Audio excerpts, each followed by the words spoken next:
կլինի, ստեղ է խնդիրը։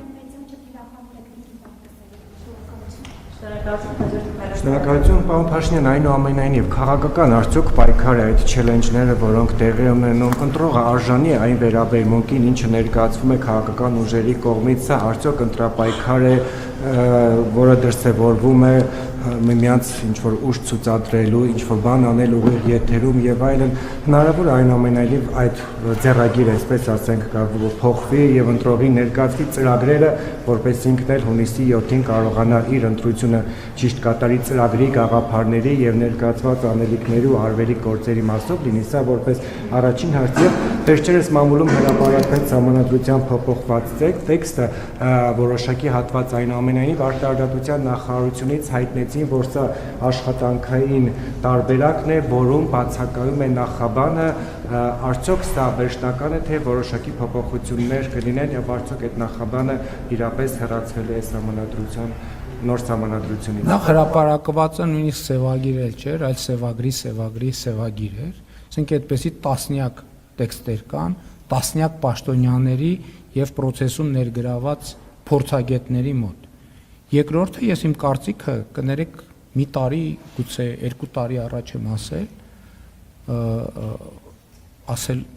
խոսելով անկախության հռչակագրի բովանդակության սկզբունքային կոնֆլիկտի մասին Հայաստանի պետականության հետ։ Երևի, քանի որ այդ հարցը ծագում է, երևի այս թեմային առաջիկայում ավելի կոնկրետ տեքստային մակարդակով պետք կլինի անդրադառնալ։ Ինչ վերաբերում է Սահմանադրության, նոր Սահմանադրության տեքստին, նոր Սահմանադրության տեքստի վրա մենք աշխատում ենք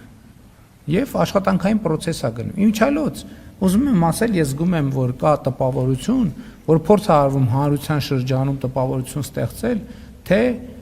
կամ կառավարությունը, կամ խորհրդարանը իրենք են ընդունում Սահմանադրությունը։ Ուզում եմ եւս մեկ անգամ ընդգծել,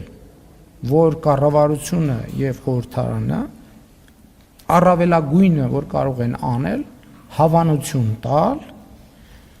Սահմանադրության նախագծին։ Դա միջև ժողովրդի մեծամասնությունը չքվեարկի այդ տեքստի օգտին, այդ չի կարող Սահմանադրություն դառնալ։ Ժողովուրդն է որոշելու դա Սահմանադրություն դառնա, թե Սահմանադրություն չդառնա։ Ինչ վերաբերում է առաջին հարցին, ես ընդհանրապես աշխատում եմ, փորձում եմ, վստահ չեմ, որ միշտ ստացվում է, բայց փորձում եմ յուրաքանչյուր դեպքում, յուրաքանչյուրի հետ քաղաքական մրցակիցների նկատի ունեմ, խոսել իրենց հասկանալի լեզվով։ Ինչ վերաբերում է ձեր նշած առաջին հարցին, այո, համաձայն եմ, մենք պետք է ձգտենք գնալ այդ ճանապարհով եւ մենք մաքսիմալը կանենք, որ այդ ճանապարհով գնանք։